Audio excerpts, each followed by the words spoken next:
Hi, I'm Judah Mantell, and this is the first of what will be a series of devlogs showcasing the progress and development of SceneForge Studio, which is an all-in-one platform that makes it super easy for filmmakers and creators to get started with cutting-edge virtual production, previs, and real-time graphics technology in an easy, fast, fun, and affordable way. So this video is going to be kind of a basic overview of what the software is, how it works, and of course how it can actually improve your filmmaking workflow. So let's get started. This is the SceneForge editor, and it's meant to be modeled after more traditional 3D editing applications, but much more user-friendly and easy to use. So the editor is separated into three different modes. We have stage mode, storyboard mode, and shoot mode. In this video, we're just going to be focusing on stage and shoot, but in the next video, I'm going to showcase the storyboarding functionality because it's pretty cool. So stage mode is where you actually set up your set, basically, which can be used as either a planning tool for previs, right, for trying to decide where things are and how things are going to go when you're actually filming in real life, or it's a great tool for setting up real-time CG backgrounds to be live composited with your actual actors, something that'll be shown in another video, completely built into SceneForge.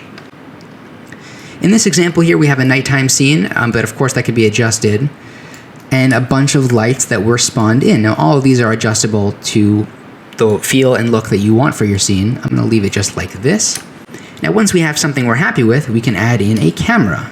And these cameras operate as similarly as possible to real cameras with options such as aperture, focal length, exposure, and things like that.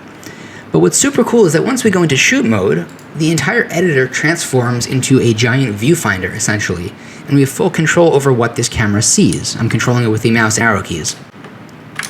So for example, I'm going to get a cool shot of the scene with this light in focus here. In addition to being able to control these options, we can also just tap to focus, making it super simple. And even adjust the lens to kind of mimic the real lens that you plan on using as best as possible. There's a bunch of really interesting options here, many of which are going to be a little annoying for this video, so I'm going to turn them off.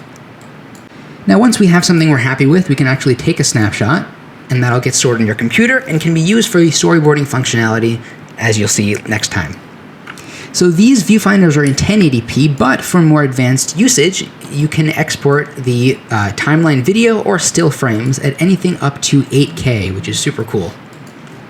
Now at the bottom you'll notice a timeline. Now this timeline works basically exactly as you'd expect if you're familiar with 3D animation tools, in that you can have full keyframe control over objects. But what's even cooler is that cameras have their own special type of track. So if I click record, I'm actually not recording the video that you see on screen. I'm actually recording the camera's motion. So I'm kind of just flying through over here. And if I click stop, you'll see it adds a very special track to the timeline that has a camera motion clip. So now if I play this back, it'll actually follow the camera motion that we previously recorded.